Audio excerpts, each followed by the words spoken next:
everyone, my name is Tanisha Sharma and today I'm going to teach you one of my favorite subjects, history, and my favorite chapter, Nationalism in India, and few of its topic. I know many of you might think like, why do you study history? What's its use? It was just the past and we should live in the present.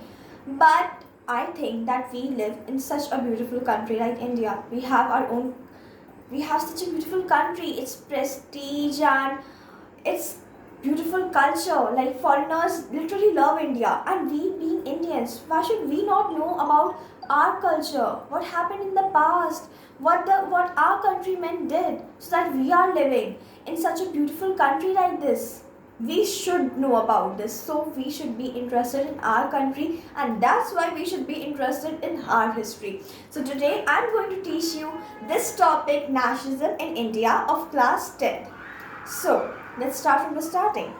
In India, the sense of unity came along with struggles, colonialism, and brutal oppression by Britishers. You all must know this, that we have been struggling with all these brutal oppressions by Britishers. We were treated as slaves. The kings of our country were cheated by the Britishers. So the first point is, in India, how did the nationalism, the feeling of nation, the feeling of unity, how did it began?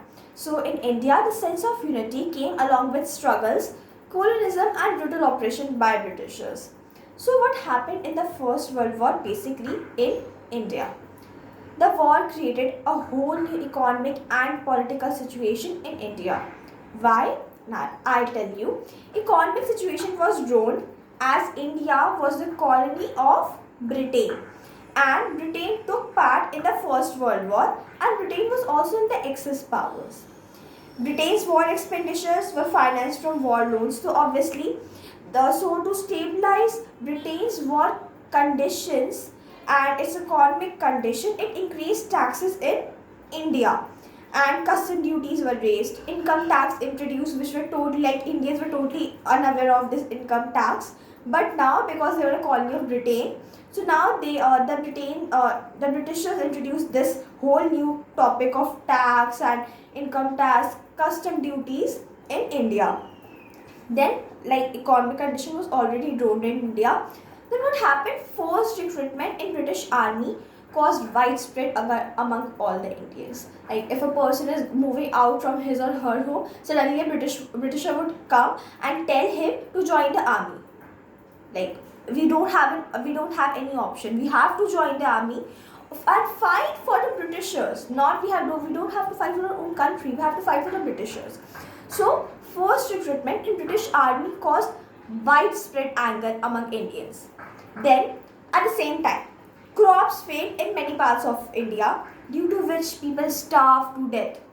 Then at the same time, influenza epidemic also broke out. So first was the economic condition of India drawn, because it was a colony of Britain, and Britain took its expenditures from war loans, and that's why the Britishers raised income tax and introduced custom duties and income tax in India due to which drained the economic condition of India. Then forced recruitment, British army, crops failed in many parts of India and people starved to death.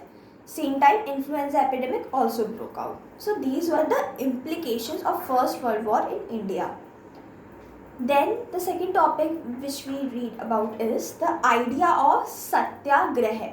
So first of all, we all know that Satyagraha was started by Mahatma Gandhi in 1916 in Champaran, Bihar, and in 1917 in Kheda in Gujarat. Like, these dates you must remember, 1916 and 1917, because here the Satyagraha was first started by Mahatma Gandhi. Now, what does Satyagraha means? So Satyagraha means Satya ke liye Agraha. That is Satyagraha. Then the idea of Satyagraha emphasizes the power of truth and to search for the truth. Like, what is the truth? That is Satya ke liye Agraha. Like, we are sacrificing for the truth.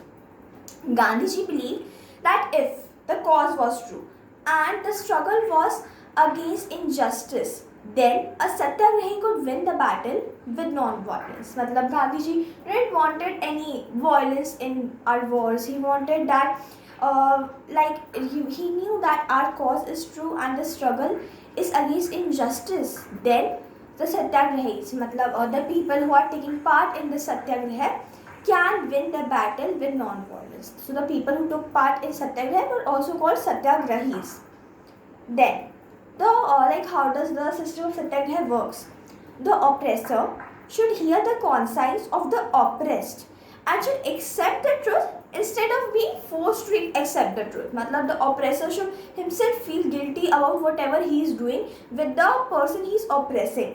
So the oppressor should hear the conscience of the oppressed for the person he is oppressing and should accept the truth instead of being forced to accept the truth. Then when did the nationwide satyagraha started? First it started in 1916 and 1917 in Champaran, Bihar and Khel and Gujarat. The nationwide satyagraha started in 1919. Why? Against the British Rowlatt Act. Now what is British Rowlatt Act? So this act was, Britishers saw that the satyagraha movement, there was a nationwide satyagraha movement. People are discovering their unity. So this act was hurriedly passed in 1919 by the Imperial Legislative Council unilaterally, without taking the opinions of the Indian leaders. This act gave enormous powers to the government.